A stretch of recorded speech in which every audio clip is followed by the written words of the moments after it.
Today, Kaylee's taking the minutes.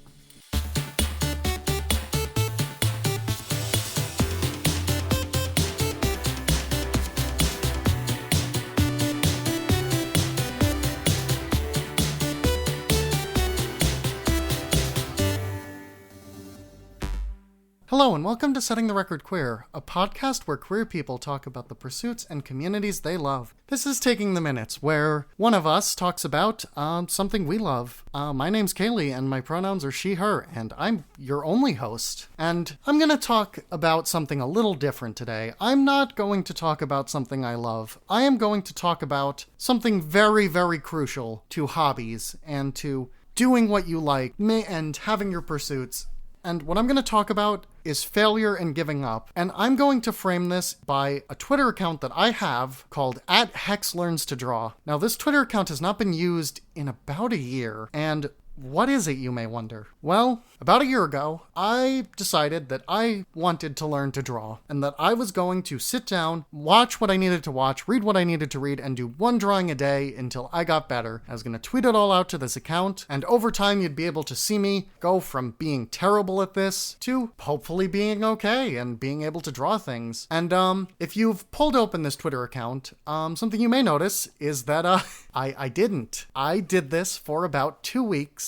And then I gave up. And I suffer a lot with imposter syndrome. It can be very difficult for me to do these things, to even say something like, I want to learn to draw, because what I'm also saying is, I'm someone who's learning to draw. Come look at me, and let me share this with you, my bad drawing. And that's terrifying to me. I know it might not seem like that from a lot of the stuff I post online. I post about my projects all the time, but just as some examples of things you might not be able to tell with me, I was speedrunning for over a year before I felt comfortable enough to call myself a speedrunner, because I felt that I didn't do enough or didn't deserve to be able to use that title. I worked on SoulSync for about 3 months before I said anything publicly to anyone but Alexis about its existence. It's something that I spend multiple hours a day on average. And I just wasn't talking about it, not because I needed to keep it secret for marketing reasons or whatever, but because I was ashamed. Because there is that shame of feeling like you're trying to be some pale imitation of someone way more impressive than you. And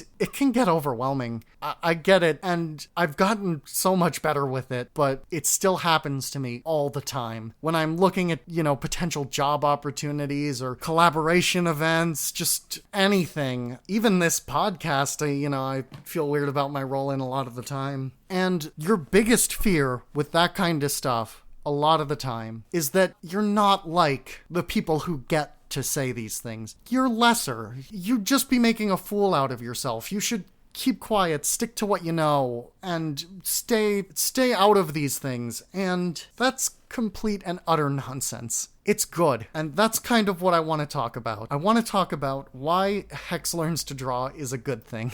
And the simple reason is because I tried it and I didn't enjoy it. And I stopped. And not only did I do those things, but I did them publicly. Not only did I do them publicly, I archived them, and I just sent you all over to look at them. And if you're feeling down, or you're feeling scared, maybe you want to try one of these things we've done on the podcast, but you don't feel like you could, or you feel like you'd just be embarrassing yourself. Go look at Hex Learns to Draw. Look at this. Nothing is really what the worst fear amounts to. I gave up.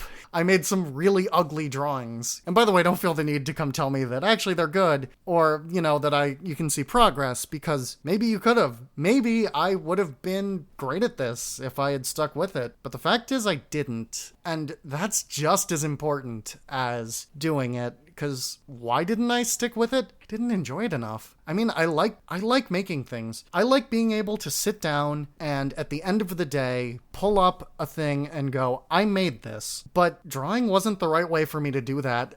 And I learned that. And that's okay. I had a failure that I broadcast to the world. And that's the worst that can happen. Like, you're looking at a worst case scenario. You're looking at me failing and being all right with it. you're looking at me failing, and that's it. It's a couple bad drawings on a Twitter account. So I think it's very, very important to draw attention to this, because if you follow me on Twitter, on Twitch, on whatever, if you follow SoulSync Game, what are you looking at? What do I post about? I post about my successes, or at the very least, things that haven't failed yet. I talk about SoulSync, which is still ongoing and I'm doing work on every day, and a success for me is making that game and maybe some people enjoy it. So that's a success. I tweet about my stream and, my speedrun PBs and improving and all that good stuff. And I tweet about this podcast and how it's still going and all the cool people we've managed to have on. And I talk about the book I wrote for rewriting the record. And what I don't talk about is Hex Learns to Draw. And that's not just me. I'm willing to bet that your favorite artist or your favorite musician, whatever, has a Hex Learns to Draw. They have something they stuck with and gave up on. And that's good. They learned from that experience. There was no downside to it, even though somehow our brains, or at least my brain, tells me that failing would be devastating.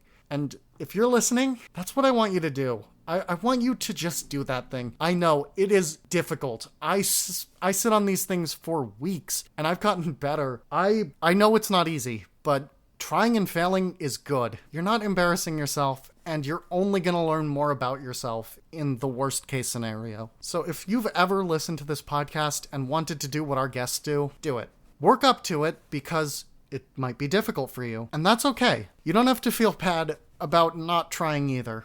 But try, fail, and have fun. And that's the best advice I can give to you on this podcast. Well, I've already broken the stated premise for these Taking the Minutes episodes, but I think you can expect to see more episodes like this one. Episodes where we maybe don't talk about a hobby, but talk about an experience or a failed hobby. Just something from our lives. You can look forward to more of these, and the reason you can look forward to more of these is because of our generous donators on Patreon at patreon.com/settingtherecordqueer. Thank you so much to those who donate through Patreon. That's what makes these episodes possible. We'll have another one next month, as well as a full episode in 2 weeks. There's going to be a mini-sode next week because Alexis and I just got married this past Saturday before you're listening to this, so we didn't have time to do a full episode, but I hope you enjoy that. I actually say in that episode that this is coming out next week. That was my mistake. Just ignore that. Or you can pretend you're a time traveler. That's also really cool. You should be a time traveler. Forget about that other stuff. Our music was done by Thrill Me Music. You can find more of their work at thrillmemusic.squarespace.com. Our logo was done by Cubotic. That's at QBTIC on Twitter, or Cobot.tumblr.com. You can find me on Twitter at witcheshex, that's WITCHS Hex. Twitch at the same name but with an underscore between witches and hex. Or you can follow SoulSync's development on Twitter at SoulSyncGame, that's SOULSYNC. And you can follow Hex Learns to Draw at Hex Learns to Draw. There will never be another update to Hex Learns to Draw, but you can feel free. I won't stop you. I'm not your mom. Look forward to the mini-sode next week. Look forward to us getting back to normal 2 weeks after that. And thank you so much for listening. Thank you once again to our Patreon supporters, and goodbye.